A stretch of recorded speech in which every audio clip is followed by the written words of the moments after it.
بسم الله الرحمن الرحيم. اللهم صل وسلم وبارك على سيدنا محمد وعلى آله وصحبه وسلم. النهارده بقى إن شاء الله أنا عندي حبة شوربة كده باقيين من امبارح. كنت عاملة عليهم فراخ وقلت بقى استغلهم النهارده كده في حاجة خفيفة. جبت نص كوباية رز. بس طبعا أنا غسلاها ونقعها، فهي هنا يعني باينة إنها أزيد شوية، ودي كوباية لبن وبصلتين ومعلقتين دقيق. هنا بقى حطيت الشوربة على النار، حطيتها انها تغلي كده شوية، وبعد كده بقى هنزل فيها بنص كوباية الرز. طبعا حابة تزودي الرز براحتك خالص، دي حاجة ترجعلك. انا هنا بقى قلت انا عندي شوربة باقية وكان عندي كبد وقوانص بتاعة الفراخ، فقلت بقى كنت محتارة يعني انا وماما نعمل اكل ايه، فقلنا بقى نستغلهم ونعمل بقى بيهم كشك وصينية رقاق يعني. طبعًا أنتِ الكبد والقوانص بصراحة إحنا كنا أول مرّة نعمل الرقاق بيها، بس بصراحة لقينا طعمها حلو جدًا وعجبتنا، وفي نفس الوقت برضه يعني اللي موجود عندِك ممكن تستغليه. فإحنا هنا طبعًا حطيت الرز على النار زي ما أنتم شايفين كده، بدأ يعني لمّا استوى نزلت بقى فيه بكوباية اللبن اللي كانت موجودة معايا.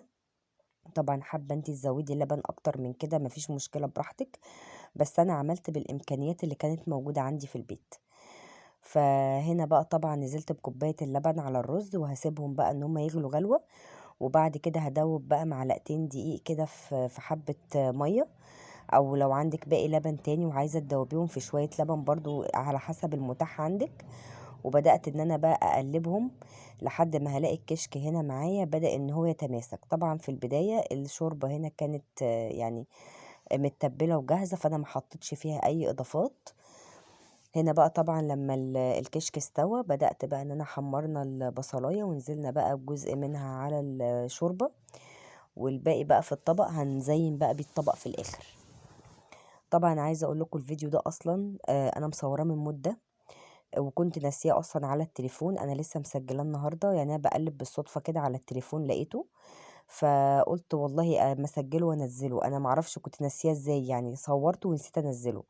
وطبعًا أنا بقى لي كام يوم ما بانزّلش معاكم فيديوهات، طبعًا عشان أنا بامتحن وكده ودي فترة امتحانات، فما بقاش عندي وقت إن أنا بصراحة أصوّر. فأنا بالصدفة لقيته قُلت خلاص بقى أنزّله كده على ما أعمل حاجة جديدة يعني معاكم، وأبقى أنزّلها بقى تاني إن شاء الله. هنا بقى طبعًا ده رقاق ناشف. جِبت طبعًا هنا كان باقي عندي كبدتين وقناصتين بتوع فراخ. قُلت يعني بدل ما يتركنوا وكده جيت معصّجاهم، وخدت برضه حبّة من الشوربة اللي كانت باقية، وبدأت بقى قُلت إن أنا إيه، هاعمل بقى بيهم صينية رقاق كده.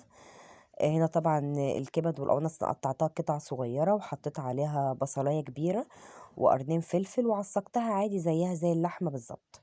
طبعًا لمّا ما يكونش عندِك متوفّر لحمة في البيت تقدري إن أنتِ يعني الكبد والقوانص دي بتبقى جميلة جدًا تغني، ولو بكبدة الفراخ بس برضه بتبقى جميلة جدًا يعني.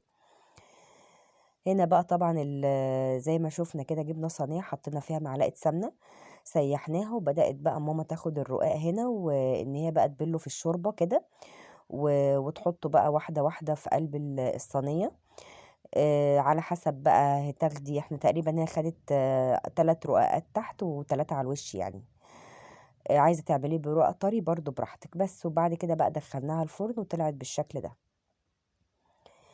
طبعًا هنا أنا كانت يعني الفكرة من هنا إن أنتِ لمّا يكون عندِك مثلًا شوربة باقية ممكن من أي إمكانيات عندِك في البيت تعملي وجبة زي دي.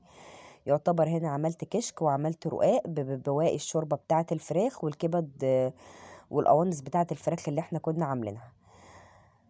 يا رب بقى الوصفة النهارده بقى تعجبكم، وأتمنى كده إن يكون ده فيديو سريع، هو قديم شوية ونزل متأخر، بس يعني هو نصيب، وإن شاء الله أتمنى الفيديو يعجبكم وأشوفكم إن شاء الله في فيديو جديد.